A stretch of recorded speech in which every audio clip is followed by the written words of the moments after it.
Speak roughly to your little boy and beat him when he sneezes. He only does it to annoy because he knows it teases. Hey everyone, it's Jonathan and welcome back to Every Version Ever. Today we're finishing up our series with Nicki from Trivial Theater, all about some of the worst animated versions of Alice in Wonderland we've ever seen. And we might have saved the best for last, or the worst, depending on your point of view.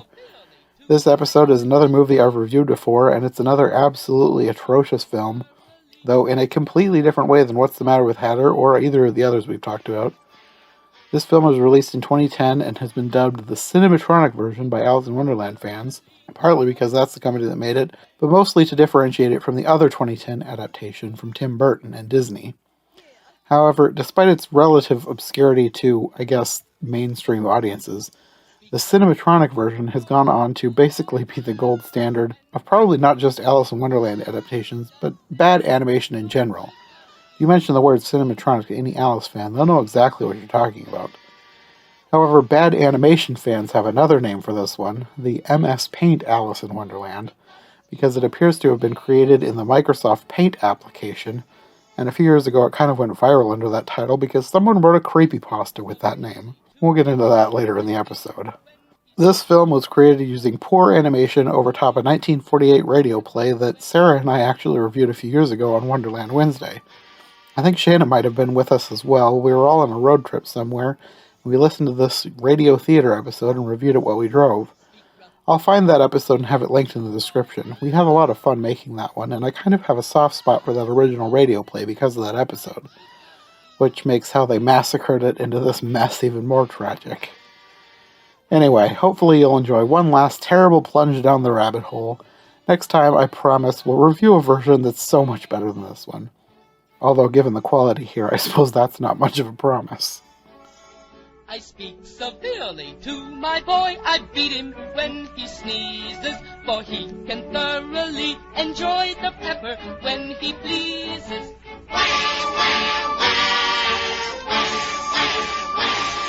For he can thoroughly enjoy the pepper when he pleases. Well, I suppose we can go on to the final film, the one that is probably the most infamous. The 2010 Cinematronic version, which is actually a recycled radio play from the 1940s that someone decided they needed to make an animated film out of, and I cannot for the life of me figure out why.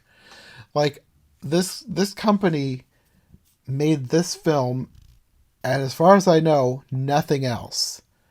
Like, they popped up, made this film, and disappeared. I cannot find out why they made this film, and anything about who made it, or why it was made, anything. It's just so confusing to me. One thing I can tell you for sure is that, I guess, looking at the reviews for it, it actually was sold on DVD. Yeah. That's why they made it, to sell it, but like, it's just so confusing as to why they did anything that they did with this version. This is one of the worst films I've ever seen.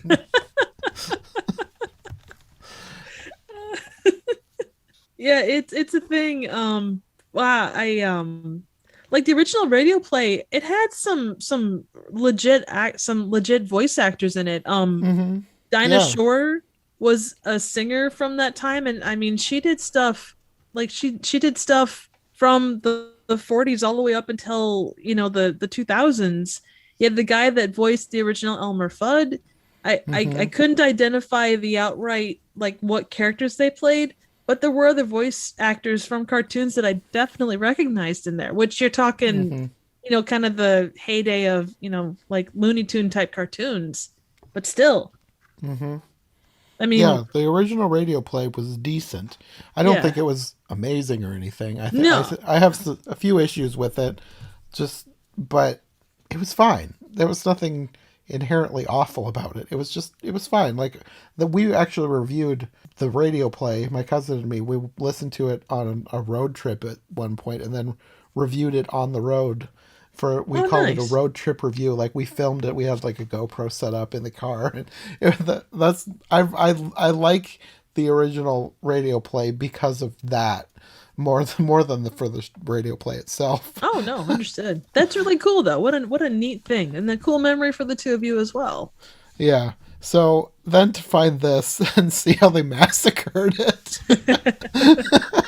Yeah, the animation on this, like, as someone that works with animation sort of like this, like a lot of what I do on my character can kind of relate to some of the things that they do here. I Mm-hmm. appreciate the work that went into this because as cheap as it's drawn, there is actually some, I'm not going to say art, but this isn't a hack job as far as the actual like voice movements and stuff goes. There is some work that goes into it that way.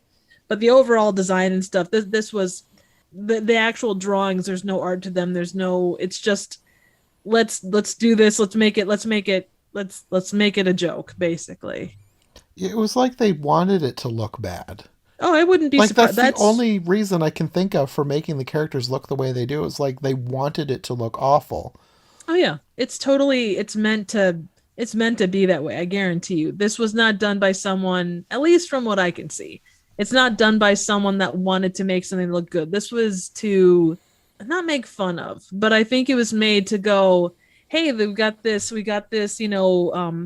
public domain radio show. Let's do something weird with it."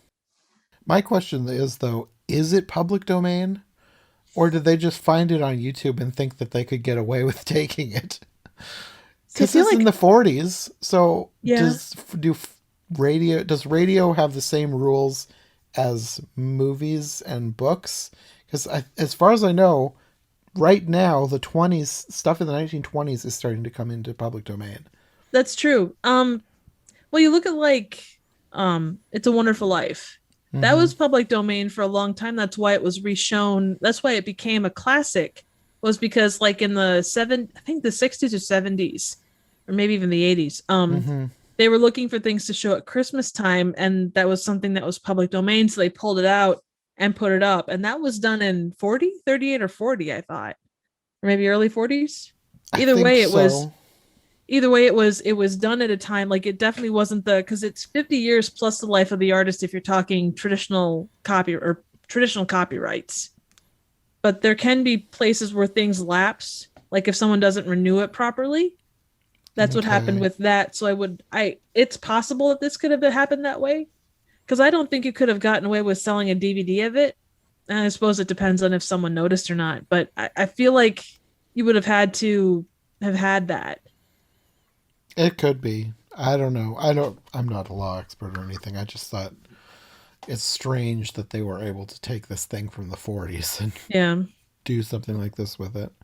Well, and you think about even like the War of the Worlds, it kind of falls into that same vein because I've heard that broadcast redone. That's true. Maybe there are different rules for radios because for radio programs because the War of the Worlds is sold by like all sorts of random people. Like it, Exactly. I bought like some knockoff thing when I was a teenager at like Sam's Club, I think. Right.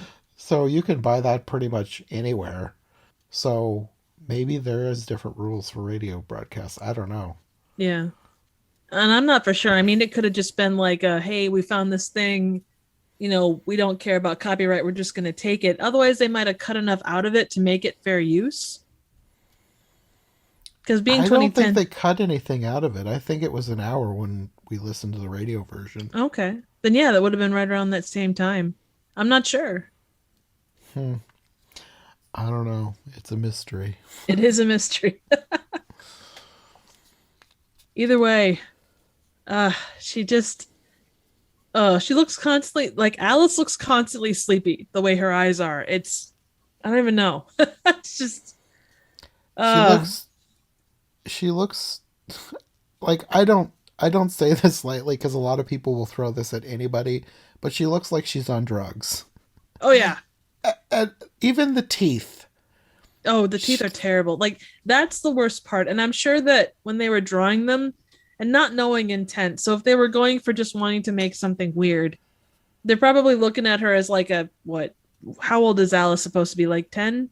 I think she's supposed to be 7. 7. Those would be, generally speaking, those would have been the teeth drawn for like that age, because you've got baby teeth. Or not yeah, you would have baby teeth at that point, right? Yeah. That's about the time where you start losing them, but you don't lose them in the manner that it looks like she would have had to lose them in order to achieve that look.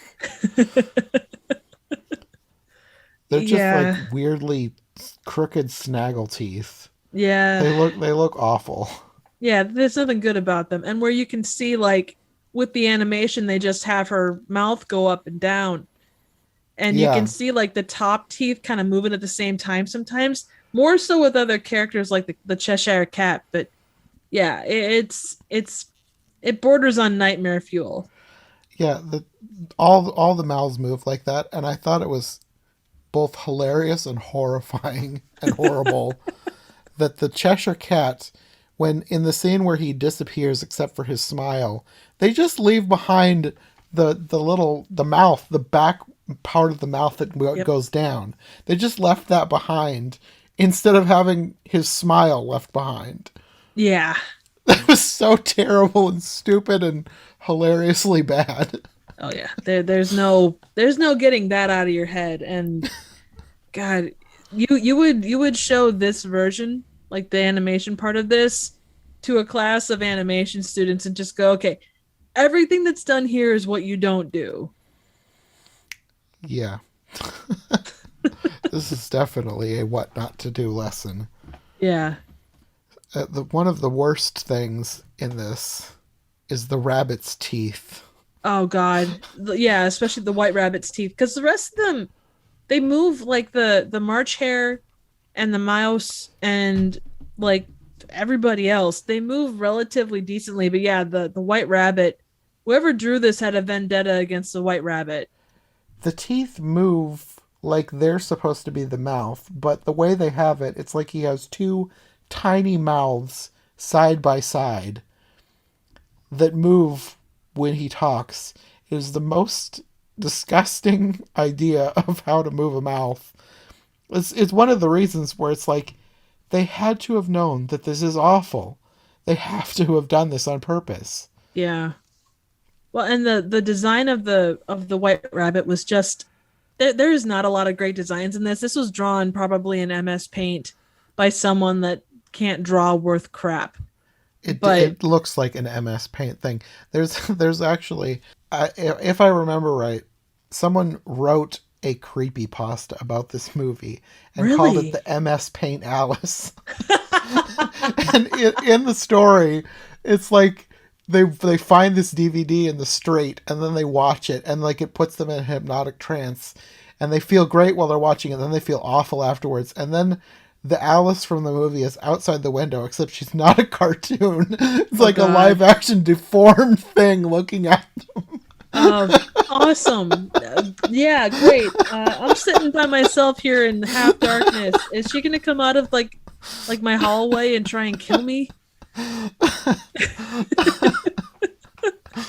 Because yeah, I didn't feel very good watching this, and I certainly don't feel good, afterwards. So you're like the only thing that's making this worth talking about.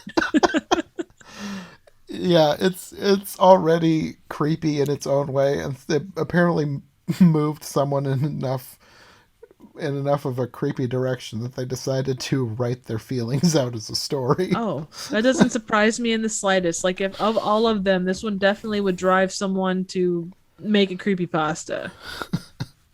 The thing is, like, the white rabbit is terribly drawn, but even worse than that, I think, is the dormouse. Like, the drawing on the dormouse is just, he looks like a poo emoji. That's exactly what I said.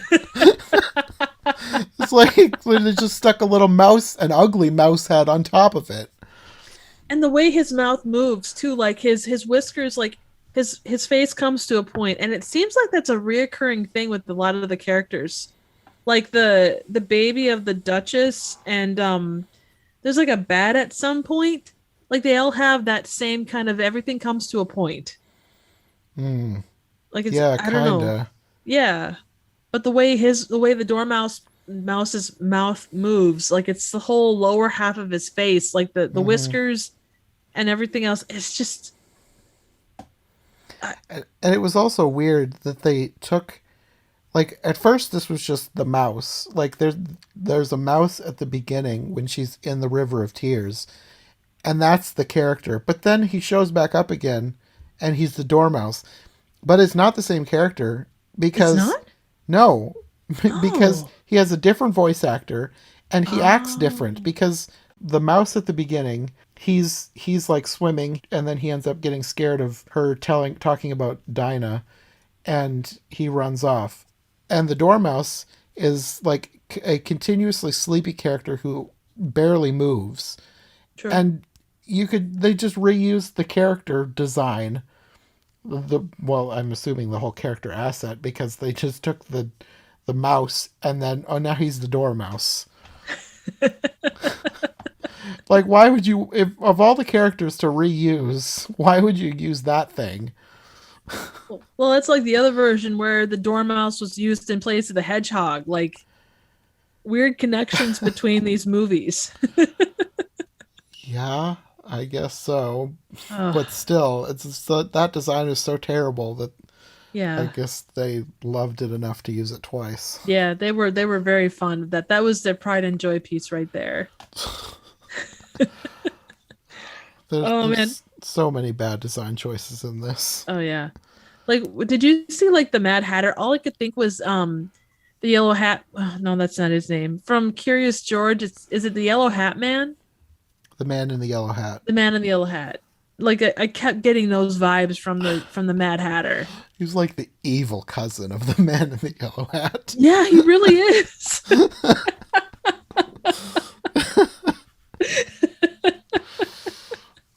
Oh, wow. I felt bad though, because like the audio side of it, like the songs they fit, obviously I think it was 1948. The Mm-hmm. the songs had that great chorus and kind of it felt like a Disney theme. It had there was production quality to it and everything, and then you get this crap overlay of just these just terribly drawn characters. Yeah, it's they took something that was decent and then destroyed it. And I kept thinking, like, what a thing to have as Dinah Shore's final IMDb credit. Oh That's so horrible. They yeah, tarnishing her name. yeah, She had no say in this. She did not consent to be in this monstrosity. yeah. Oof. It's you hate to think that it's intentionally ugly, but I kind of feel like it was intentionally ugly. That's the only thing that I can think of. Like, why would they design it like this and think that they're doing a good job? Yeah. It almost makes me wonder. So you go back to like around this time probably, but they're called posts. They're just kind of like taking the piss out of people and Hmm. stuff. But this was a kind of animation that actually came up quite a lot at that time. And I'm wondering, I'm just gonna do a quick search quick because I do think that there was I'm trying to think what the name of the video was. It was on E-Bombs World, but it was called The End of the World, and it's just this crappy animation. And there was a lot of it that went around at that time. Well, more like 2008. And depending upon when this was actually done, because something like this, even something of this quality, isn't going to be something that was done overnight. Hmm. So I'm wondering if it was done at that similar point in time, that would have been an animation style that was popular on YouTube. I mean, it could be, but like, even if it was, that's like short videos. I can't imagine the audience for the short videos is going to be looking for a full Yeah. length feature version of that. Oh, I agree. I'm just trying to, because it's done in a really similar style to the end of the world. The end of the world is what it was called, and it was like everybody nukes everybody else basically. But Hmm. I know that was a style that was popular then. So you've got multiple people doing that. Someone might have taken this as a challenge and done it just because they wanted to. I suppose. I I mean, guess I 2010 like you that or tw- explanation better than others that I've yeah. tried to come up with or seen. I mean, that's really all I've got as an answer. But like 2008 YouTube or 2010 YouTube, I guess, in this respect, would have been still pretty open ground as far as what YouTube was. It was more Yeah. experimental. Yeah, definitely. So if it did originate on YouTube, which I'm not sure, or even if it was just inspired by that, I mean, you look at the variety of movie reviewers that are out there and what they do, something like this could be in that same realm, only in the realm of animation. It could be. That's literally that is the best and only explanation I can come up with for why this exists in this form. Yeah, it's the most generous explanation. You weren't wrong. So the one thing that struck me a lot about these different versions was, for some reason, the Queen struck with me, and obviously she's a big character, but like, I don't like the look of this one, but she feels a little bit outside of the one that looked like the Disney ripoff. I think she looks better than the other two. So you get like the Disney ripoff of the Queen, or the Queen of Hearts, and then this one, and then the other two are kind of there. And maybe that's just me being generous to this one, but I don't know. You're being far more generous than me, because I looked at the King and Queen and I thought, are they trying to do a racist Chinese caricature? I didn't think about that. I was just thinking about the way the cards looked, because they are a white cardstock. Because like the king character definitely looks more like a king that you'd see on a deck of cards. I suppose. Yeah, I didn't know what they were going for with those characters, because they're like right on the edge. It's like, what are they trying to do here? You know what? I could also see a racist portrayal though too, looking at the king, especially like he's got that kind of a very like pencil thin mustache, and I don't know. Yeah, there's not much about these that make a lot of sense, obviously, but yeah, and I didn't know if they, like, I didn't know what the point of the Duchess being a big black lady, like, that felt questionable to me. Yeah, like very much so. Why did they do that? And the most generous explanation I could come up with, and I don't even know if this is generous, it's like they heard the voice in the radio program and thought, she sounds black. I don't know. No, I would agree. I would agree with you on that point. I think that's definitely, outside of malicious intent, I think that is probably the most logical one, or the most logical explanation of why that is. Yeah, I hope there was no malicious intent with these. That's just... I really don't. I think there was probably like someone going, tee hee hee, I'm going to make a funny thing, but I don't think it was specifically, even at its most base, I think this was meant to be harmless at the time. Like, it doesn't strike me, it's badly drawn, but it's not like they didn't take Alice and, give her like, saggy boobs and, I mean, her face is weird, but it's not like ugly, I guess. It's just poorly drawn. There's a difference, maybe. You're still being more generous than me. I know. I'd say she's ugly. And I'm trying to think too of the time, like if there would have been things that would have, inspired it, but I don't know enough about like animation on YouTube or animation on eBaum's World. There was a lot of experimentation at the time. And this is obviously crap, but I don't see maliciousness here. Yeah. Because I think that there's a lot more you could do to be malicious, and this doesn't strike me as malicious. They didn't screw with the audio to make them say weird things. They just took it as it was and kind of went from there. There were also things in here that they put, I don't even know if it was like a purposefully weird spin on it, because it felt like they had never read the book.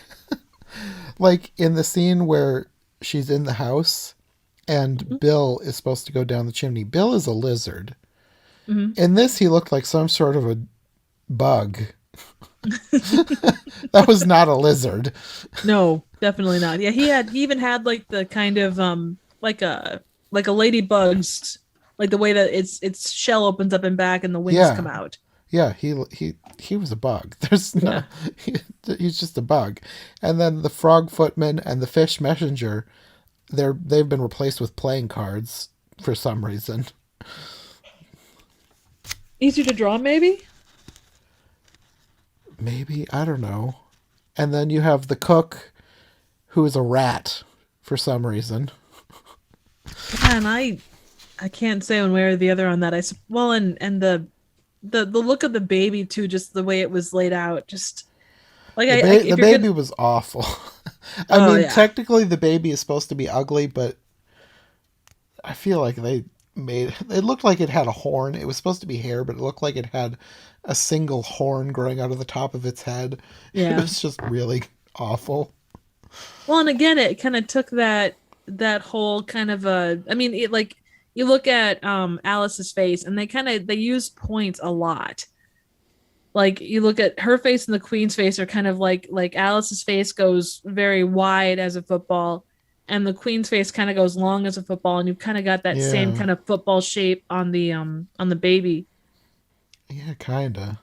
But like I say, there was a lot of those kind of weird shapes. Like there was a lot of pointed, like kind of football-esque shapes in here. And not I don't think it means anything specifically. I think they're probably just easy shapes to draw. Probably. What did you think of this Cheshire Cat? Oh boy.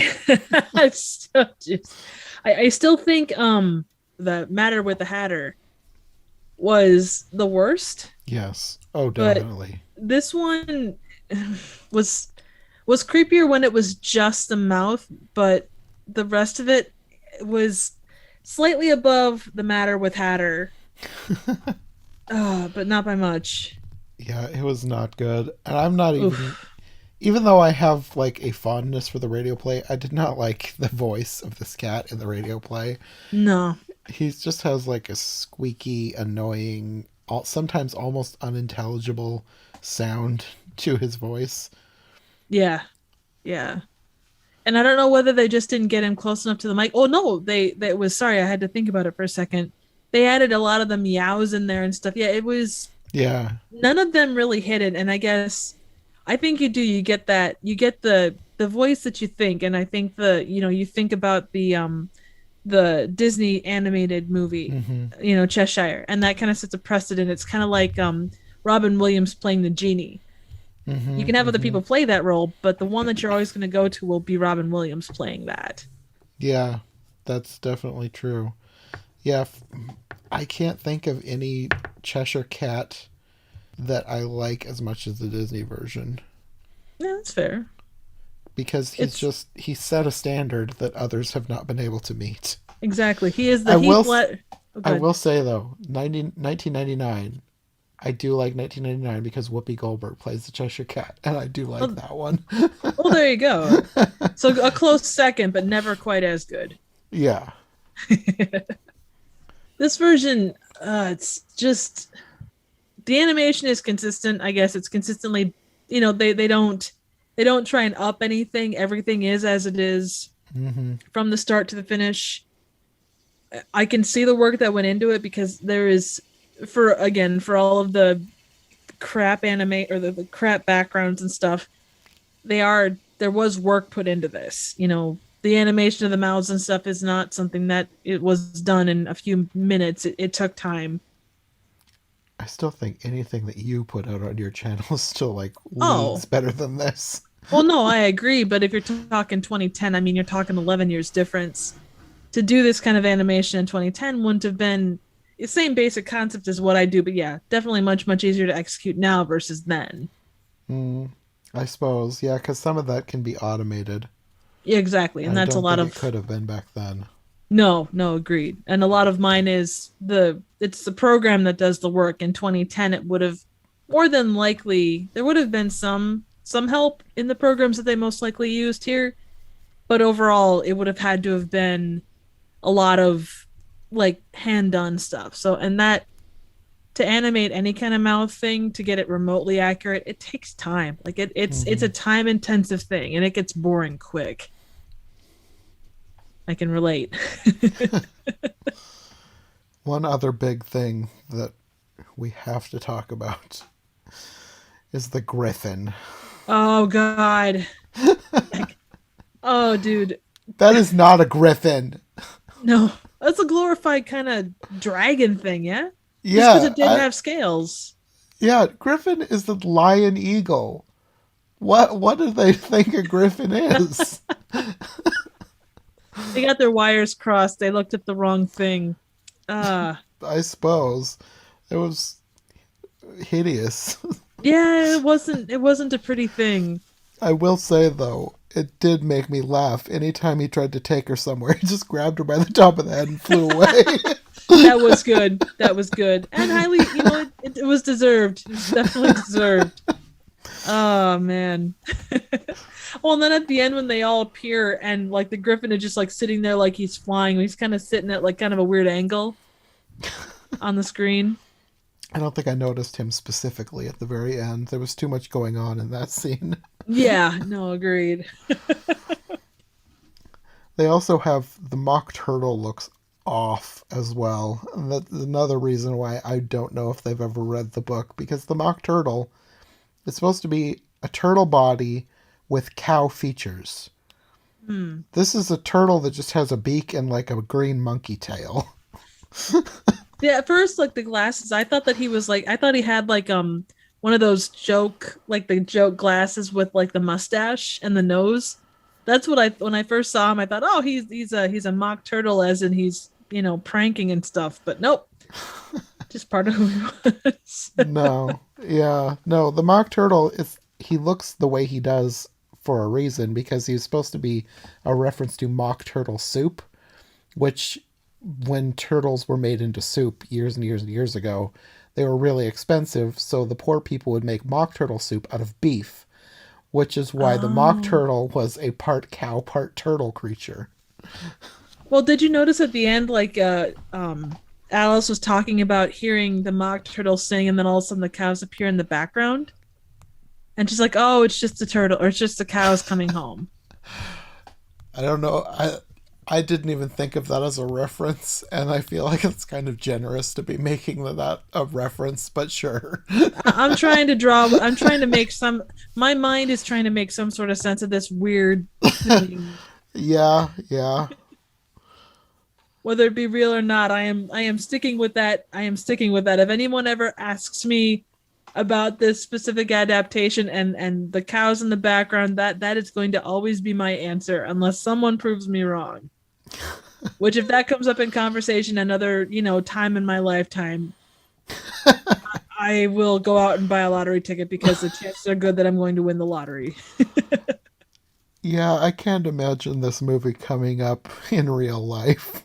Yeah, that unless you run across a creepypasta, which the thought of that, it's gonna haunt my dreams. I'm kind of like I've got a blind that's sitting just a little bit up so I can see like out the window. Just looking out the window and thinking, crap, a real life version of Alice is gonna come through my window and like try to take me out. I'm gonna sleep with a baseball bat or something. I don't remember how that story ended, but I feel like a baseball bat was involved. Oh, well, hey, there you go. There you go. Well, and creepypastas never end well, so I'm sure I'm kind of out of luck. Oh, man. Well, is there a whole lot else to say on this particular giant air quotes version? I don't know. Just at the end is another scene where all the characters are in real life for some reason.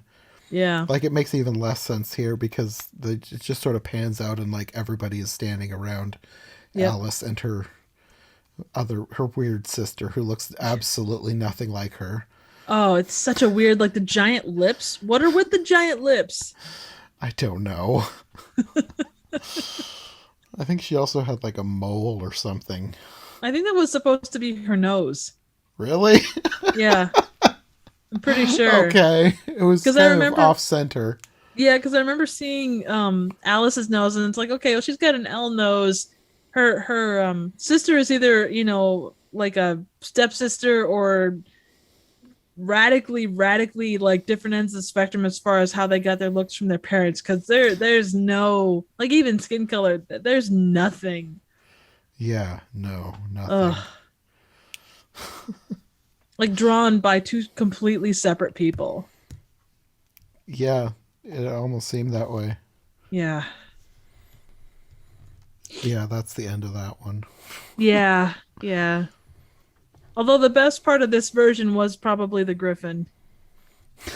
Grabbing her by the head and flying away. Yep. Yep. Actually, you're probably right. I think that is the part that I enjoyed the most. Well, and the fact that it was not it was probably drawn with the intention of it being funny, but it is the most unintentionally funny thing in these four pieces. Yeah, it might be. Or top three at least.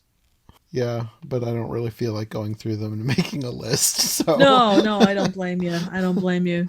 I don't have any immediate plans of ever watching these again. But I think I said the same thing years ago when I first did my reviews. I didn't imagine myself in the future doing it again for a podcast. Oh, you would be amazed the times where I've said that and they come back up time and time again for whatever reason. Uh, I wonder if there will ever be a reason for me to revisit those War of the Worlds films. Oh, frankly, and this is gonna sound terrible, but I would rather watch like this version, like the this 2010 version of this again over those two War of the World movies again. Like, I'd rather watch the Santa Claus and the Ice Cream Bunny on repeat than watch War of the Worlds again, or those two versions. When I was watching these, I was thinking I would rather watch the War of the Worlds one.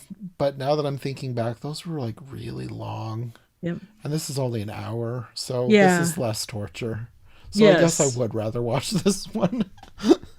Agreed. Well, and again, and maybe it's just because you get into it and you're kind of watching it, but it didn't drag. Like, and maybe and the audio, the actual voice work and radio play of this made it not suck. That's true. It did move along in a decent clip. It was, you had decent voice actors. It was entertaining. Yeah.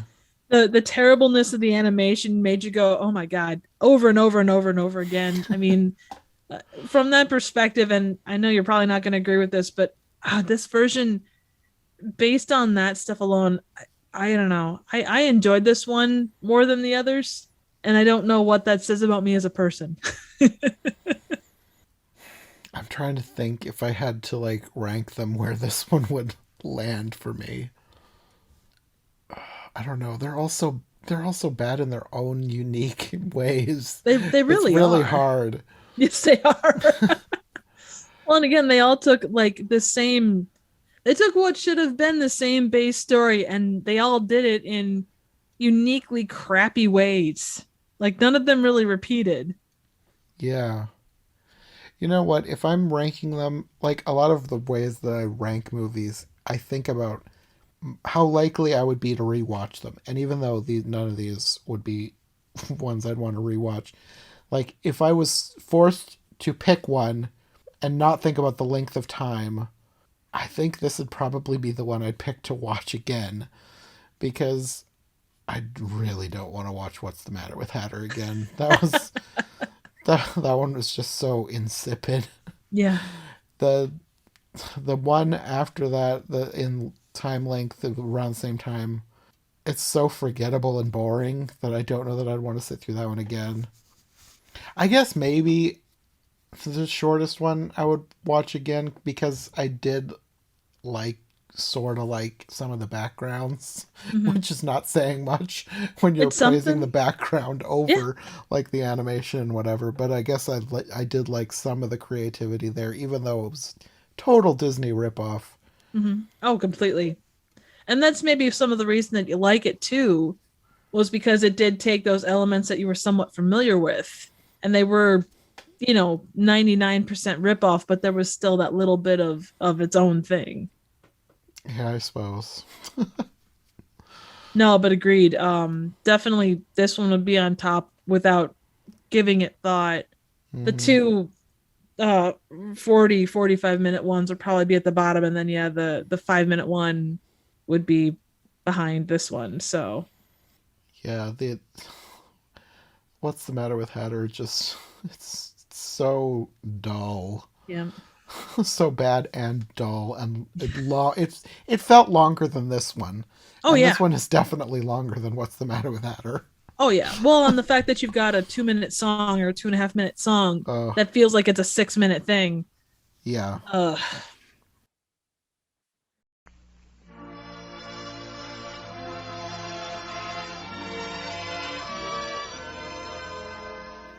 Thank you to Nicki for joining me for this episode and the rest of the series this month. If you want more from her, I'll have her links in the description below.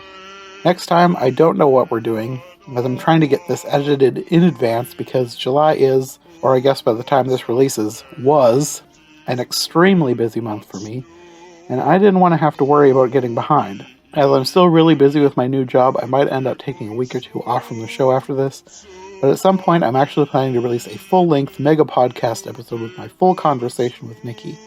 It will be all the episodes we've done so far, and will even be extended with some conversation that I trimmed for time.